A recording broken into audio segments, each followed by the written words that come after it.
In 1952, inside a dark cave carved into the cliffs near Qumran, archaeologists found something no one expected. A scroll, not of papyrus, not of leather, but of solid copper, heavy, corroded, impossible to unroll. Unlike the other Dead Sea Scrolls, this one wasn't a religious text, a prophecy, or a record of laws. It was a list. A list of 64 hidden treasure deposits scattered across ancient Judea. Gold, silver, ritual artifacts. Enormous quantities. If true, it would be the single largest treasure cache in Near Eastern history. But nothing about the Copper Scroll makes sense. Who wrote it? Why on copper? Where are the treasures? And why has no one ever found a single one? The desert has always been a landscape of forgetting. It erases footprints within minutes, swallows cities over generations, and buries entire cultures beneath shifting sand and wind. Yet sometimes, impossibly, something emerges from its silence, something that refuses to remain buried, as if the past itself pushes it upward, demanding to be seen. In 1952, on the rugged cliffs overlooking the Dead Sea, that something was found inside a narrow cave cut by time and erosion. A cave the locals had passed by 1,000 times, unaware that within its darkness rested one of the strangest documents ever uncovered in the ancient world. The archaeologists who entered Cave 3 that day were not expecting revelations. Most of the Dead Sea Scrolls had already been found in neighboring caves, texts written on parchment, fragments of religious commentary, hymns, laws, visions. Cave 3 was just another cavity in the rock, another dusty chamber that might hold a few broken remnants if luck permitted.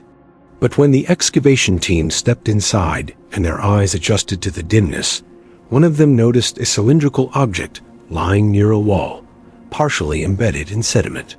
At first, it looked like a length of metal piping or a collapsed tool. The surface was greenish, pitted, and irregular, corroded by centuries of exposure.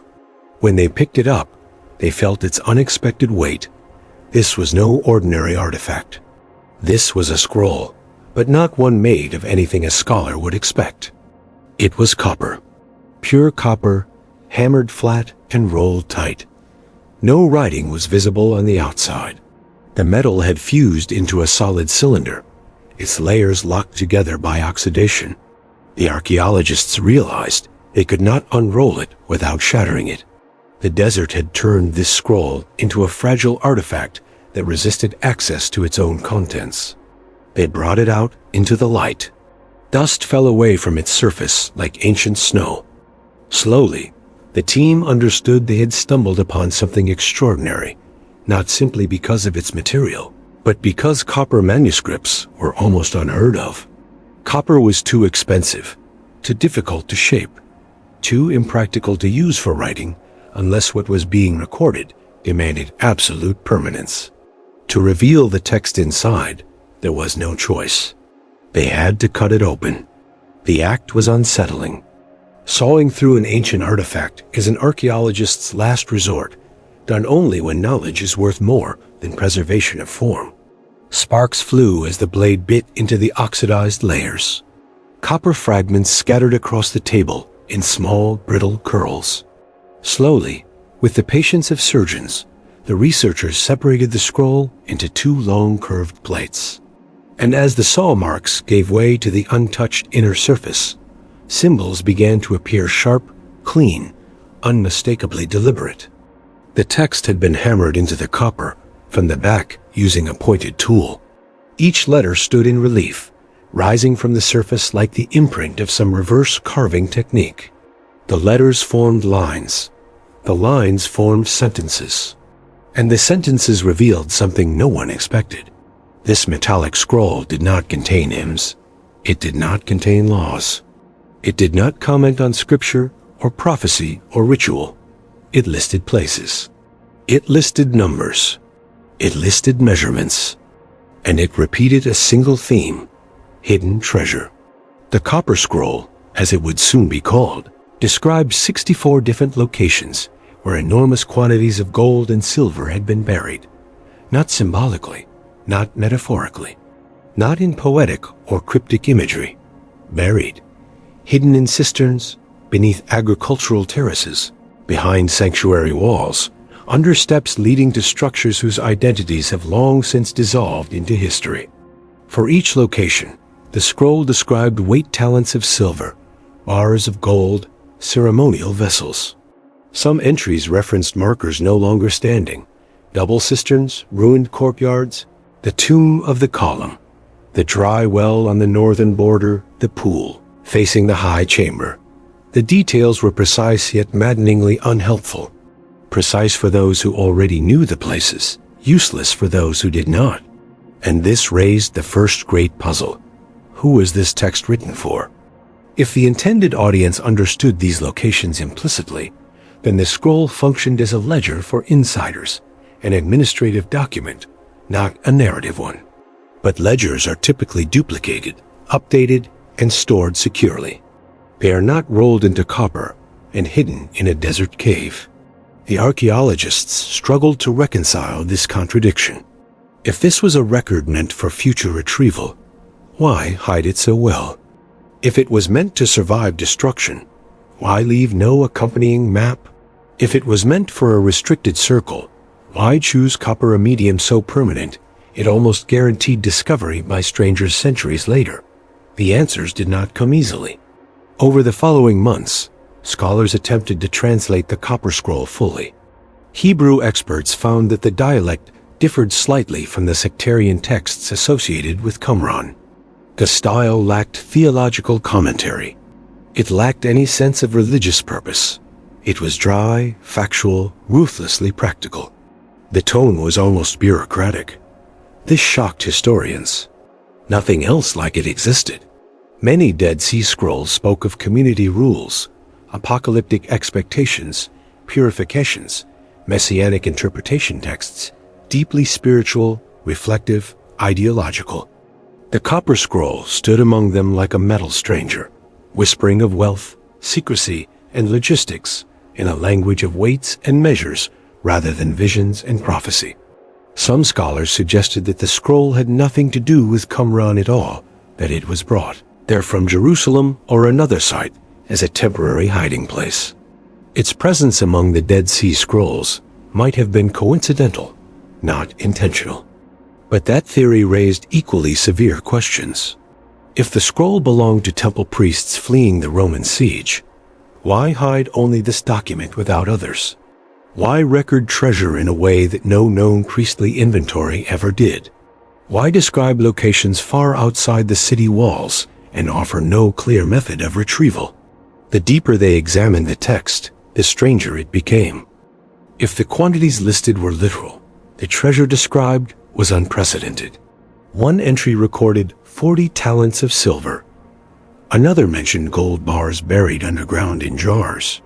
Another spoke of ritual vessels hidden beneath a third step in a location whose identity is lost. If combined, the amounts would represent hundreds of kilograms of precious metal. Transporting this wealth would require teams of men, mules, multiple journeys, secrecy, and coordination. Yet there were no historical records indicating such a massive movement of assets during the relevant period. Some historians argued this absence of documentation indicated that the treasure never existed, that the scroll was symbolic, a ritualized list meant to represent blessings, spiritual wealth, or liturgical metaphors. But this theory clashed with the Copper Scroll's cold, matter-of-fact precision. Ritual lists do not specify weights measurable in 30-kilogram units. Ritual lists do not describe physical hiding spots beneath architectural features. Ritual lists do not require copper to be preserved. If symbolism were the goal, ink would have sufficed. The scroll itself seemed to reject symbolic readings. It insisted on practicality. It demanded interpretation, not through theology, but through archaeology. Thus, the second wave of investigation began. Teams of researchers attempted to match the scroll's directions to real geography. They noted references to wadis, cisterns, terraced fields, and tomb complexes. They noted directional cues, north of, east of, under, behind. But the ancient landscape had shifted dramatically over 2 millennia. Earthquakes, erosion, construction, destruction, agriculture, and war had reshaped the terrain. Landmarks vanished. Valleys filled with debris. Buildings toppled. And without those landmarks, the entries lost all function. Imagine trying to locate a safe buried beneath the third tree beside the mill on the hill. 2,000 years after the hill is gone, the trees have disappeared, and the mill has been ground into dust. That is the Copper Scroll. Nevertheless, expeditions continued. Archaeologists walked valleys with old maps. Treasure hunters scanned slopes with metal detectors. Engineers used ground-penetrating radar. Teams excavated cisterns, courtyards, and terraces. They followed the scroll's instructions as faithfully as possible. And the result was always the same. Nothing. Not a coin. Not a vessel. Not a shard of disturbed pottery. Not even a hint of earth once moved for concealment. This repeated failure only deepened the mystery. If the treasure had once existed, perhaps it had already been recovered before modern times. Perhaps the Romans found it. Perhaps the intended guardians returned for it after the danger passed. But this explanation also seemed incomplete. Roman historians documented everything they captured. Their triumphal parades in Rome showcased seized treasures with pride. If they had discovered the caches described in the Copper Scroll, there would likely be records, inscriptions, or accounts, but there were none. As for locals retrieving the treasure centuries ago, legends would be expected stories passed down through families, whispered tales of great finds, unusual wealth appearing in regions otherwise impoverished. But no such tradition survived. The scroll remained the only witness. Scholars began turning to advanced imaging technologies to extract new insights. Multispectral analysis revealed something astonishing: faint corrections in the text, minute adjustments to letters, numbers, and phrases. These alterations were not mistakes. They were updates. Someone had returned to the scroll after its initial creation to modify specific entries. This revelation was seismic. If the Copper Scroll had been updated, it meant the treasure list was not a static document. It was dynamic, maintained, adjusted based on changing circumstances. That implied ongoing management of the hidden caches and administration tracking the movement of wealth over time. But who maintained it? For what purpose? And why choose copper for a ledger? Copper survives fire. Copper resists decay. Copper endures transitions of power. A copper ledger suggests that whoever recorded the treasure expected destruction or displacement. They anticipated danger. They prepared for loss. They wanted their knowledge to outlast catastrophe. Consider the historical context. In the decades leading to the Roman conquest of Jerusalem, tensions between factions in Judea were extreme. The temple authorities were divided among competing groups: Sadducees, Pharisees, Essenes, Zealots, each with its own priorities, loyalties, and interpretations of religious law. Violent clashes erupted. Assassinations occurred.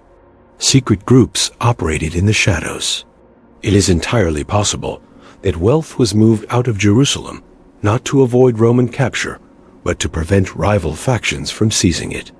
In this scenario, the Copper Scroll becomes evidence of a hidden treasury organized by a faction with both the resources and the motivation to act, independently of the central temple hierarchy. But which faction? The Essenes. Their asceticism seems incompatible with massive wealth. The Zealots? They needed funding but lacked the stability for record keeping. The Sadducees? They controlled the temple but would not have used Qumran as a hiding place. The Pharisees? Their influence lay in law and teaching, not wealth management. The more one tries to assign the scroll to a group, the more elusive it becomes. Perhaps the answer lies not with a mass movement, but with a smaller circle: high-ranking priests or administrators, responsible for the temple treasury, men with intimate knowledge of sacred finances. They would have had reason to protect ritual vessels and precious metals used for offerings. They would have known the value and symbolic importance of these items. They would have understood that their loss would represent spiritual devastation for the community. If they foresaw the temple's fall or even feared internal betrayal, they might have distributed the treasury across the countryside to preserve it. The copper scroll might then represent a ledger of relocated sacred wealth, intended for recovery once the crisis passed. But if this were true, something catastrophic must have happened to the custodians. They never returned. They never retrieved the treasure. Their knowledge died with them. The copper endured. The treasure, if real, still lies buried somewhere beneath 2,000 years of earth. This possibility haunts modern archaeologists. The Copper Scroll is not merely a historical document. It is a doorway into an alternate version of the ancient world, a version where secret operations unfolded beyond the knowledge of chroniclers, where wealth moved silently through underground networks, where a group of unnamed individuals planned for a future that never arrived. If the scroll is genuine, then somewhere in the deserts of ancient Judea, beneath stones or terraces or ruins, lie caches waiting to be uncovered. This thought has drawn treasure hunters for decades. Some have risked their lives. Some have broken laws. Some have destroyed archaeological contexts in frustration. None have succeeded. The mystery persists because the scroll remains stubbornly literal in places and impossibly vague in others. Its clarity hints at authenticity. Its ambiguity ensures failure. Even today, with satellite imaging, digital topography, and advanced analytic tools, researchers cannot reconstruct the ancient landscape with enough fidelity to match the scroll's instructions. Perhaps the treasure was never meant to be found except by those who already knew each location by heart. A map becomes useless the moment its landmarks disappear. What remains is the scroll itself, its copper plates etched with lines that have outlived empires, languages, and civilizations. It whispers across 2 millennia, its voice steady, unwavering, utterly indifferent to our confusion. It records wealth we cannot confirm, places we cannot recognize, and intentions we cannot decipher. Its existence alone forces a reconsideration of ancient Judea. It suggests invisible history's shadow economies, hidden movements of power, secret groups operating with resources and coordination not reflected in surviving texts. The Copper Scroll is a fracture in our understanding, a reminder that the written record is incomplete, that archaeology is only partial truth, that the past is far more complex than the fragments we inherit. Perhaps the treasure never existed. Perhaps it was recovered in antiquity. Perhaps it was a coded message for a group whose identity we have lost. Or perhaps, though unlikely, it still lies buried, untouched, waiting for eyes that can understand the instructions fully. And yet none of these explanations feels complete. The Copper Scroll resists closure. It defies categorization. It refuses to yield its secrets. It remains as enigmatic today as the day it was discovered. But one truth endures. Copper does not decay. And neither does mystery. As long as the Copper Scroll survives, so too does the possibility that somewhere beneath the earth, hidden behind stone or buried beneath forgotten steps, lies a chapter of history deliberately concealed from view. A chapter written not in ink, nor on papyrus, but in the language of secrecy and caution. A chapter waiting for the person it was meant for. Until then, the Copper Scroll remains what it has always been. A puzzle, a challenge, a whisper from an ancient world that refuses to be silent. Whether the treasures existed or not, the Copper Scroll remains one of archaeology's most unsettling mysteries. A map with no destination. A list with no explanation. A story that refuses to end. If the locations are real, the greatest treasure in the ancient Near East may still be buried, waiting for someone who can understand the clues. Until then, the Copper Scroll remains exactly what it was meant to be. A riddle carved in metal. History does not always speak clearly. Sometimes its greatest truths survive only as fragments, broken clues, missing pages, unanswered questions. The mystery you've just witnessed is only one of many threads stretching across the ancient world. If you wish to follow those threads with us, subscribe to Vexopia and join the continuing search for the stories the past tried to hide. Until the next mystery.